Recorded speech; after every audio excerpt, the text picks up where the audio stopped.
One of the fun things about being a journalist is that you get on all kinds of email lists, and many of them are ones that I subscribe to, corporate press releases, government press releases, that sort of thing.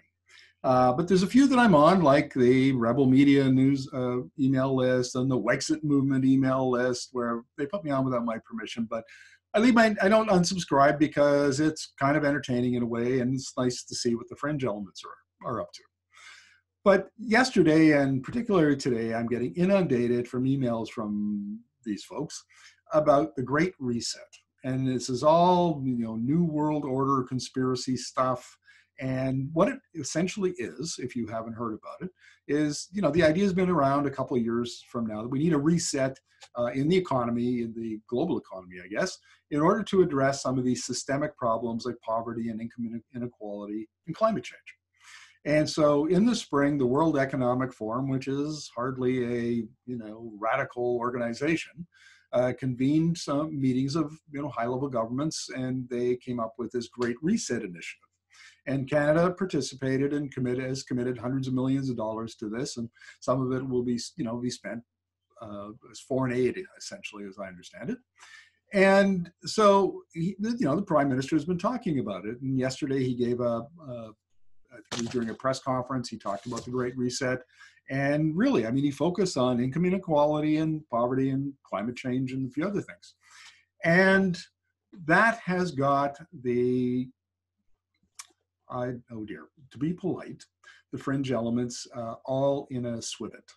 And I'm talking about people like, columnists for Sun newspapers, for Post Media, all the way down to the, post-millennials and all of the websites that exist for nothing more. They're not journalism. They masquerade as journalism, as Rebel Media does, but they're really political activists. And so what are these people up to? Aside from the fact they probably believe these conspiracy theories, well, if you want to get clicks, if you want to get followers, if you want to get money, what you do is you use a fear-based narrative. So last December, I was fortunate enough to take part in a workshop where Dr. Anil Chima from Stanford gave a workshop about narrative. And he said there's two. So the one is fear-based narrative. And essentially that appeals to your limbic system, that part of your lizard brain where the fight or flight lives. And that's, you'll find Donald Trump was a master at that. And Jason Kenney employs that with his foreign-funded activist narrative.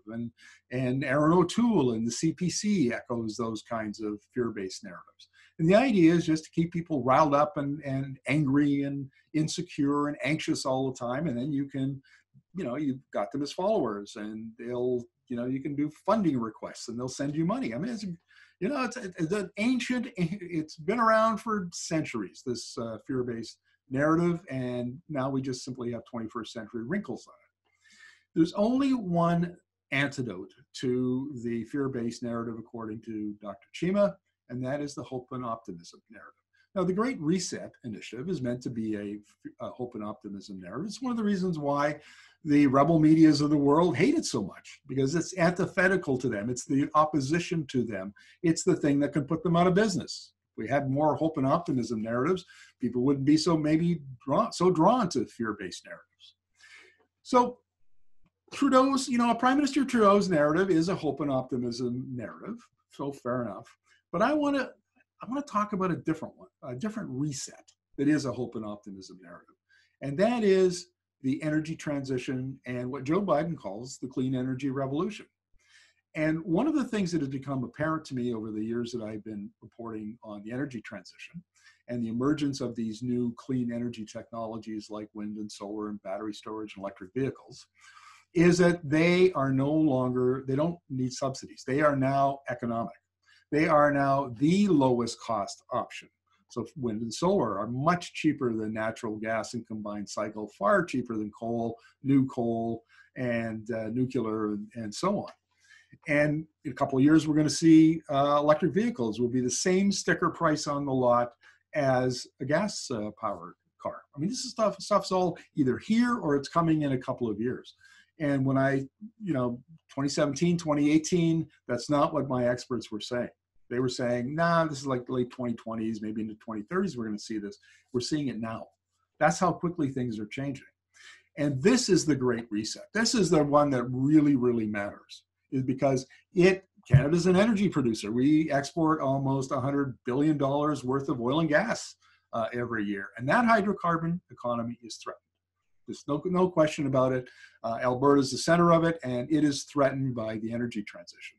It is threatened by the great clean energy reset that is coming. Well, we're already here. We're at the beginning of it. It's not like you flick a switch and it happens overnight. But it's here. And this is the great reset that really matters. And this is the one that the rebel medias of the world are worried about. They are always complaining about trying to disprove climate change, disprove the energy transition. But folks, it's here, and it is a hope and optimism story. And there's a study coming out tomorrow, and unfortunately, I can't give you the details because it's embargoed. And as a journalist, I promise not to break the embargo. But watch for it tomorrow. You're going to see in Alberta, in Western Canada, that renewables are now the cheapest form of energy. And this is radical, and it is more evidence of the clean energy reset, the great reset that I'm talking about. So this is a hope and optimism narrative. Don't get sidetracked by this nonsense of communism, socialism, new world order. Trudeau's going to phase out oil and gas overnight. All of that stuff is not based in evidence, not rooted in reality, to be honest. But do watch for the clean energy, that part of the Great Reset. It's a great story, and it's actually a tremendous opportunity for Canada. And that'll be the subject of some of my upcoming columns and more of these videos, because we really need to get our heads around that Great Reset.